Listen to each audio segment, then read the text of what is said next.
का चालू ना तो आजच्या कार्यक्रमाचे अध्यक्ष विभाग प्रमुख श्री एनके पाटील सर, आजच्या कार्यक्रमाचे प्रमुख अतिथी व महाविद्यालयाचे उपप्राचार्य doctor S P Shekhawat sir, व्यासपीठावर उपस्थित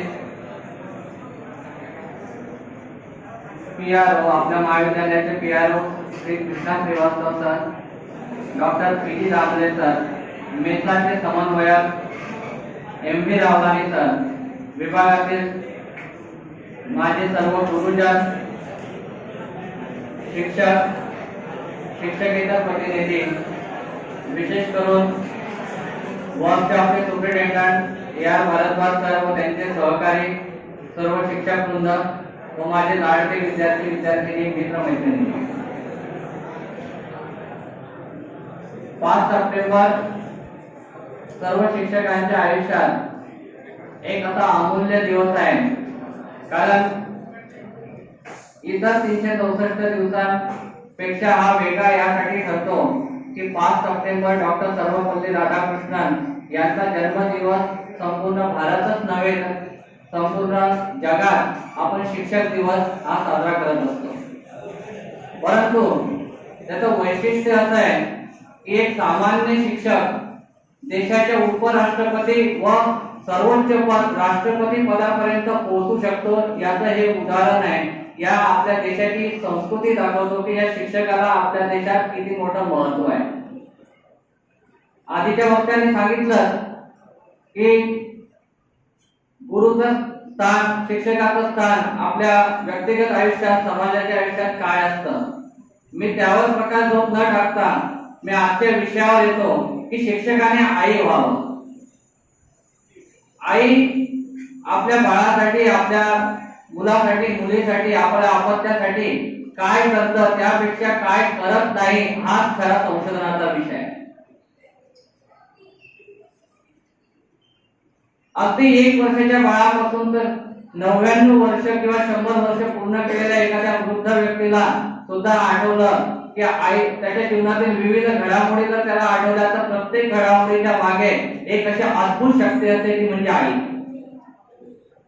मग शिक्षकाने आई व्हावे याचा अर्थ असा की ज्याप्रमाणे आपल्या अपत्याच्या प्रत्येक वळणावर, जीवनाच्या प्रत्येक वळणावर, प्रत्येक फेज मध्ये जसं आई त्याला पाठिंबा देत असते, तसेच आपल्या विद्यार्थ्याला प्रत्येक शिक्षकाने प्रत्येक त्याचा आयुष्याचा कुठलाही टप्पा असेल, केवळ तो आपल्या महाविद्यालयात किंवा शाळेमध्ये शिकत असेल त्याच वेळी नाही, तर तो पास आउट झाल्यानंतर सुद्धा त्याच्याशी व्यक्तिगत संबंध टिकवून त्याला काही अडचणी असतील, त्याला काही दुविधा तयार झाली असेल त्याच्या आयुष्यात, किंवा त्यावेळेला मला असं वाटतं की खऱ्या अर्थाने मार्गदर्शनाची गरज असते, अशा वेळी जर अशा व्यक्तीला आपल्या गुरूंचं मार्गदर्शन मिळालं, आई वडिलांसारखं आपल्या गुरूचं मार्गदर्शन मिळालं, प्रेम मिळालं, तर मला असं वाटतं की कुठलाही व्यक्ती हा एकटा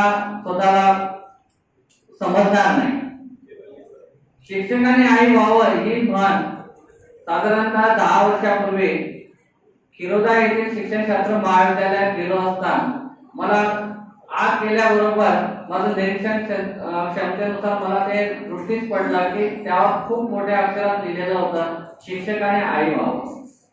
मला त्या गोष्टीचं फार आश्चर्य वाटलं। काळाच्या ओघात बरेच दिवस निघून गेले, परंतु ती गोष्ट माझ्या कानात, माझ्या मनात कायम कोरून राहिली की शिक्षकाने आई व्हावं।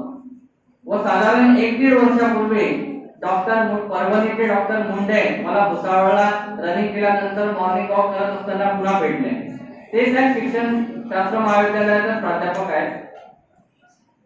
मग विषय निघाला असता त्यांना मी पुन्हा त्या गोष्टीची आठवण करून दिली की सर तुमच्या शाळेवर, तुमच्या महाविद्यालयावर असं असं वाक्य लिहिलेलं आहे, शिक्षकाने आई व्हावं। तर त्याची फोड करताना सरांनी मला खूप असं वेगळं असं ध्यान दिलं। त्याला आधुनिक काळाची गरज किंवा आधुनिक काळाचं संयम किंवा सहयोग सुद्धा म्हणता येईल। त्यांनी मला असं सांगितलं की जेव्हा एका कुटुंबात आई वडील, त्यांचे मुलं, आजोबा आजी सर्वजण राहत असतात, पण एखाद्या मुलाकडून किंवा मुलीकडून एखादी चूक घडली तर सर्वात आधी वडील रागवते, आजोबा आधी रागवते. फार मोठी चूक असेल तर हे संबंधित व्यक्ती जे रक्ताचे नात्याचे लोक आहेत ते कदाचित त्या अपत्याशी बोलणं सुद्धा टाळतात. परंतु आई ही एकमेव अशी घटक आहे की त्या अपत्याला आपल्या बाळाला कधीही एकटं सोडत नाही. तिची सहानुभूती, तिचं प्रेम, तिची करुणा, तिची माया कायम त्या अपत्यासोबत असते.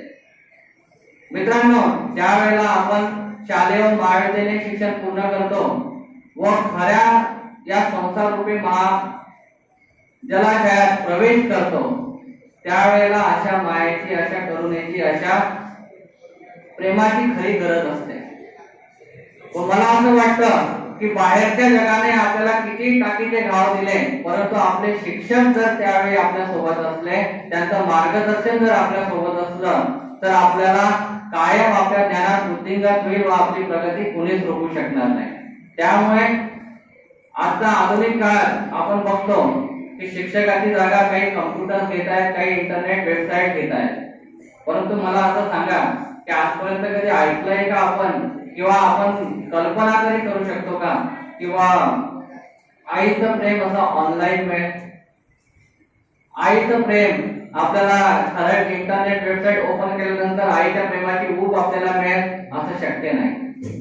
त्याचप्रमाणे मला त्याच्याशी सांगड घालून आपल्याला सांगावं वाटतं की किती आधुनिकतेकडे आपण गेलो, किती ऍडव्हान्स टीचिंग मेथड्स आपण वापरल्या, परंतु या शिक्षकांची प्रेमाची ऊब त्यांच्यासोबत आपण ज्ञानार्जन केलेला जो काळ आहे तो आपल्याला आयुष्यभर आठवतो.